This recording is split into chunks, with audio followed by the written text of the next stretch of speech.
You guys might remember this Model 3. We did a custom unplugged front lip on this one. It is back today. We're gonna be doing lowering springs on it now. So we got brand new Eibach lowering springs for this one. We've used these before on our shop Model 3. They worked great, so we're gonna be going with these again. It is 2:15. Let me use the restroom. That's the same thing you said last time. Give me 2 minutes, I'm gonna pee. You gotta go before you start a job. Yeah, Dustin knows all about that, doesn't he? Dustin goes halfway through. Cool.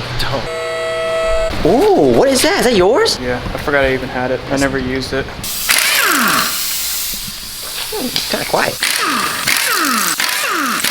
Plugged it in, test it, and I was like, oh, that's quiet. I'm gonna bring it to work so Haywood can keep vlogging while I take wheels off. Oh, you were thinking about me. Grew 3 sizes that day. Sean, do you see that? He was thinking about me. Something that you don't do. He was what? Yeah, fuck you.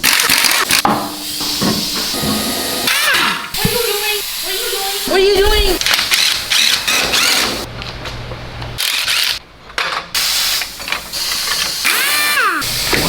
Por favor, y pucho, señor. Push. Is that really what it means? No. Wow. Dude, how have you made it this far? Tyler, you only eat burgers and fries. How have you made it this far? Okay, let's go.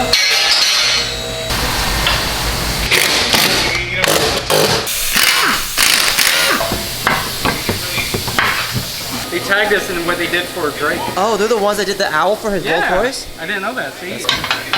No, you don't, Ted, you're not. I do like that. Be quiet. Hey, I'm getting an owl. You're not Drake. I don't care, I'm getting it. Let go.